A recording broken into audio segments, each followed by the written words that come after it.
World News Tonight anchor David Muir starts us off from Tel Aviv. Good morning, David. Rebecca, good morning to you. And we could hear rocket fire not far from here just as we were coming on this morning. A real reminder that this is ongoing.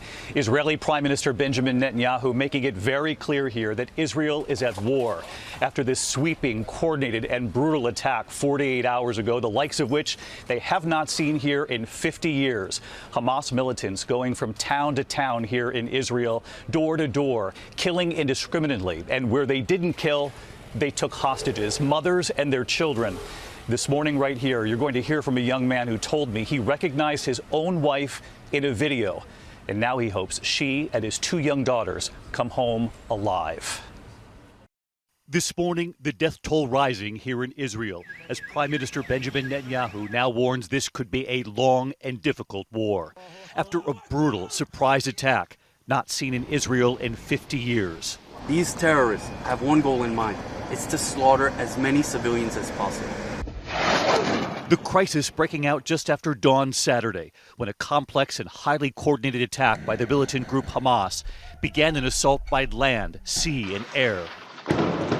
More than 2,200 rockets firing into Israel, raining down on southern and central cities, with air raid sirens going off as far north as Tel Aviv. Shortly after, Hamas video showing armed militants storming blockaded areas of the Gaza Strip. Officials say once inside Israeli communities along the border, they started killing indiscriminately, leaving bodies in the streets, some shot while sitting in their cars. At a music festival in Negev, young concertgoers seen running for their lives. Rescue workers say 260 bodies were removed from the desert after a Hamas rocket attack. Video posted online of this drone footage showing the aftermath, cars abandoned, lining the road. In other towns and villages, families were desperate to barricade themselves inside homes as militants raided their towns, going door to door looking to kill. And many who weren't killed were then forced into cars, mothers and children and seniors taken back to Gaza as hostages. We met a young father, Yoni Asher, whose wife and two young daughters were visiting their grandmother. His wife called him. They were in a safe room in the house when militants got in. The call dropped out, and Yoni had no idea what happened until he saw this video. He says that's his wife, militants covering her head, taking her and his two daughters, who are just 2 and 4. I recognized them immediately, and I saw the video twice. In the second time, I couldn't watch anymore because I melted down. I didn't know what to do. I couldn't believe this is happening to me. It was a nightmare. Prime Minister Netanyahu has declared Israel is at war. More than 700 killed here, including at least 4 American citizens. The Biden administration warning that number could rise. Overnight, ABC News speaking with the mother of one of those American victims, 32-year-old Chaim Katzman. We thought at one point that he had been taken hostage, but it turned out I didn't get official information about exactly what happened. His body was found in his apartment. We understand that he and his neighbor were hiding in a closet, and the neighbor, they found them, and the neighbor was released, a woman, and he was shot immediately.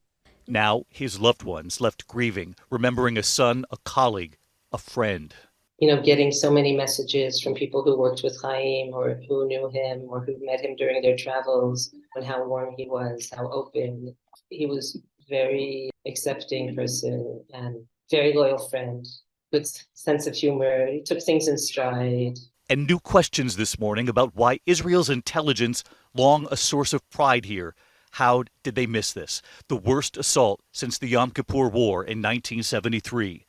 U.S. Secretary of State Antony Blinken on the issue of intelligence with our George Stephanopoulos on This Week. We have a very close relationship with Israeli intelligence, as well as with the Israeli military, as well as with Israel more broadly. So yes, of course, this is something that they and we will be looking at. But the effort right now has to be in dealing with the aggression from Hamas. To deal with that aggression, Israel now retaliating, hammering Gaza with airstrikes and cutting off power to certain areas. This morning, the Israeli military now saying they've struck more than 500 Hamas and Islamic Jihad targets in the Gaza Strip, releasing this video of one of their strikes. The Palestinian Health Ministry saying more than 400 have been killed, thousands more civilians injured. They made elderly people, children, and women scared, this man says. Copies of the Quran were shattered. But with Israel shaken, tens of thousands of Israeli reservists have now been called up to join the fight. We are recovering, first of all, from the most devastating day in Israeli history. Every single Hamas terrorist that carried this out is going to have to look over their shoulder for the rest of their lives. And this morning, this young father is waiting for his wife and 2 young girls to come home. How are you staying so strong? I don't know.